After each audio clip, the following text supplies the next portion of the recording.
বাজার একজন খাব্বাজ, শাবুন খাব্বাজ, যুবক রুটি বিক্রেতা। সে রুটি বিক্রি করে, চুলার মধ্যে রুটি সেকে। সে যে সালাম দিল, আসসালামু আলাইকুম, যুবক বলে ওয়ালাইকুম আসসালাম। আহমদ বিন হাম্বল বলে, যুবক আমার যাওয়ার জায়গা নেই, সফরে বেরিয়েছি, খুব শীতে কষ্ট পাচ্ছি, রাতে যদি তোমার এই চুলা থেকে একটু আগুন পোহাই কোনো সমস্যা?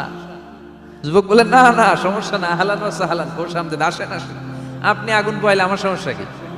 সুবহানাল্লাহ পড়েন।